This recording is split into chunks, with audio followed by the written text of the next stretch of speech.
know the story. You don't. The real one's much more gory. The phony one, the one you know, was cooked up years and years ago and made the sound all soft and sappy just to keep the children happy. Mind you, they got the first bit right. The bit where, in the dead of night, ugly sisters, jewels and all departed for the palace ball, while darling little Cinderella was locked inside a slimy cellar, where rats who wanted things to eat began to nibble at her feet. She bellowed, "Help, and let me out!" The magic fairy heard her shout, and appearing in a blaze of light, she said, "My dear, are you all right?" "All right," cried Cindy, "can't you see? I feel as rotten as can be." She beat her fist against the wall and shouted, "Get me to the ball. There's a disco at the palace, the rest have gone, and I am jealous. I want a dress, I want a coach, and earrings, and a diamond brooch, and silver slippers, 2 of those, and lovely nylon pantyhose. Done up like that, I guarantee that handsome prince will fall for me." The fairy said, "Hang on a tick." She gave her wand a mighty flick, and quickly, in no time at all, Cindy was at the palace ball. It made the ugly sisters wince to see her dancing with the prince. She held him tightly and pressed herself against his manly chest. The prince himself was turned to pulp. All he could do was gasp and gulp. Then midnight struck. She shouted, "Heck, I've got to run to save my neck," he cried. No, alas, alack, he grabbed her dress to hold her back as Cindy shouted, "Let me go!" The dress ripped from head to toe. She ran out in her underwear and lost the slipper on the stair. The prince was on it like a dart.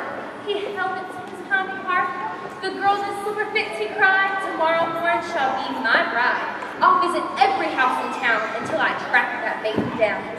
Then, rather carelessly, I fear, he placed it on a crate of beer. At once, one of the ugly sisters, the one whose face was blotched with blisters, sneaked up and grabbed the dainty shoe and quickly flushed it down the room. Then calmly in its place she put the slipper from her own left foot. Aha, you see, the plot grows thicker and Cindy's luck starts looking sicker. The next day, the prince went charging down to knock on all the doors in town. In every house, the tension grew. Who was the owner of the shoe? The shoe was long and very wide. A normal foot got lost inside. Also, it smelled a wee bit icky. The owner's feet were hot and sticky. Thousands of eager people came to try it on, but all in vain. Then came the ugly sisters go. One tried it on. The prince screamed, "No!" But she screamed, "Yes, it fits! Whoopee! Now you've got to marry me." The prince went white from ear to ear. He muttered, "Let me out of here." "Oh, no, you don't. You made a vow. There's no way you can back out now." "Off with her head," the prince roared back. They chopped it off with one big whack. Displeased the prince. He smiled and said, "She's prettier without her head."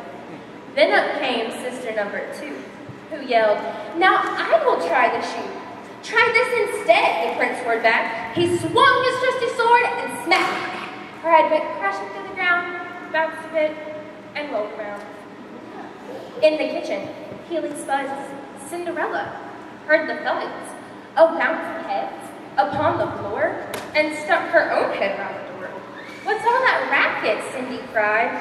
"Mind your own biz," the prince replied. For Cindy's heart was torn to shreds. "My prince," she thought, "he chops off heads. How can I marry anyone who does that sort of thing for fun?" Who's this dirty shrew? What to do? What to do? Just then, in a blaze of light, the magic fairy hove in sight. Her magic wand went swoosh and swish. "Cindy," she cried, "come make a wish. Wish anything and have no doubt that I will make it come about." Cindy answered, "Oh, kind fairy, this time I shall be more wary. No more princes, no more money. I've had my taste of honey. I'm looking for a decent man. They're hard to find. Do you think you can?" Within a minute, Cinderella was married to a lovely fellow, a simple jam baker by trade, who sold good homemade marmalade Their house was filled with smiles and laughter, and they were happy ever after.